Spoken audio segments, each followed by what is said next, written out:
Judge Holden from Cormac McCarthy's Blood Meridian is a terrifying figure whose combination of intellectual brilliance, superhuman abilities, and utter moral emptiness makes him uniquely horrifying. Standing nearly 7 feet tall, hairless, and pale, his appearance marks him as otherworldly. Judge Holden's philosophical justification for violence as the ultimate truth of existence is encapsulated in his declaration, "War is God." Holden's atrocities are numerous and chilling. He casually murders a young Apache boy, purchases puppies to kill them for target practice, and participates enthusiastically in massacres. His manipulation extends to collecting children, implying sexual abuse before murdering them. During the Glanton Gang's reign of terror, he betrays and murders its leader, Glanton. The novel's conclusion leaves his final act ambiguous but deeply disturbing. What separates Judge Holden is his philosophical framework. He believes war is humanity's natural state, famously stating, "War endures," as well as ask men what they think of stone. His scientific ledger, where he documents and destroys specimens, reflects his belief in mastery through annihilation. Holden's supernatural abilities, speaking every language, displaying superhuman strength, and appearing in impossible places, add to his terror. His assertion, he says that he will never die, cements his immortality. Holden represents violence not as a means to an end, but as the fundamental nature of existence. His combination of intellectual brilliance, philosophical justification for atrocity, possible supernatural nature, and lack of moral restraint makes him a uniquely terrifying figure, one who suggests that violence might be the ultimate expression of the natural order. Kefka Palazzo from Final Fantasy VI subverts the trope of the dignified villain, presenting a chaotic nihilist motivated by destruction. His appearance and maniacal laughter create a disturbing dissonance. Initially appearing as comic relief, Kefka's sadistic nature quickly emerges. Kefka poisons the water supply of the kingdom, laughing maniacally. Capturing the Esper Ifrit, he tortures and drains its magical energy. He burns the entire city of Thamasa, killing innocents. At the floating continent, he betrays and murders Emperor Geshtal, causing the cataclysm. After becoming a god, Kefka creates Kefka's Tower from civilization's debris. He captures and tortures Espers, causing the extinction of an entire magical race. Throughout the world of ruin, he unleashes twisted monsters. Kefka's transformation follows his psychological deterioration, culminating in his final form, a fallen angel. He questions the hero's motivations, declaring existence meaningless. He responds, "I will destroy everything. I will create a monument to non-existence." Final Fantasy VI explores nihilism as the ultimate horror. Griffith from Kentaro Miura's Berserk transforms from a charismatic hero to a demonic entity, betraying everyone who trusted him in his ruthless pursuit of power. His ethereal beauty, tactical brilliance, and willingness to sacrifice anyone for ambition make him profoundly terrifying. Initially, the leader of the Band of the Hawk, Griffith's fall begins after being imprisoned and tortured. In the Eclipse, he sacrifices his entire army to be reborn as Femto, a member of the God Hand. Griffith's betrayal is devastating. He watches expressionlessly as demonic apostles slaughter his loyal soldiers. As Femto, he sexually assaults Casca, Guts' lover, in front of a restrained Gutses, leaving her mentally shattered. Reincarnated, Griffith manipulates populations, defends them from monsters he created, and establishes Falconia as a utopian city. His orchestration of the incarnation ceremony causes a cataclysm, further establishing his godlike status. Griffith's philosophical consistency is chilling. Even before becoming Femto, he coldly assesses relationships, stating, "A person with the potential to be my true friend must be able to find his reason for life without my help." After his transformation, he declares, "You would not call a man like me a friend, because I will sacrifice you for my dream without a second thought." As Femto, Griffith gains godlike powers, manipulating causality itself, becoming a malevolent force shaping reality. Griffith's horror lies in his suggestion that inspiring leaders might harbor a willingness to sacrifice everyone who follows them if it serves their ambition. His transformation from hero to demon lord makes him one of manga and anime's most complex and terrifying villains. Landa from Inglourious Bastards embodies calculated evil with disturbing charm. Landa combines intellectual brilliance with complete moral detachment, approaching genocide as an intellectual puzzle. He exhibits no particular anti-Semitic fervor, making him a realistic and unsettling portrait of historical atrocities. Landa's methodical approach is demonstrated in the film's opening sequence, building psychological pressure until the farmer reveals the Jewish family. He orders his men to shoot through the floor, murdering the family, except for a young girl. Landa orchestrates the murder of Bridget von Hammersmark, strangling her after logical deductions. Landa's linguistic abilities serve as both practical tools and metaphors for his adaptability, moving effortlessly between languages and allegiances.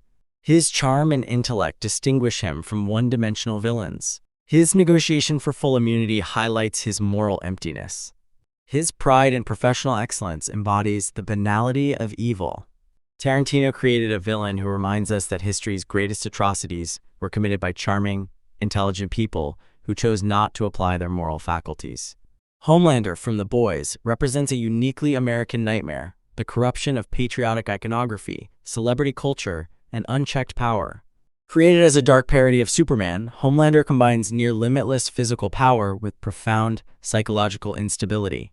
Unlike villains with understandable motivations, Homelander embodies raw power without accountability, constrained only by concern for public image, a restraint that gradually erodes. As leader of the Seven, Homelander presents himself as America's greatest protector, draped in the American flag.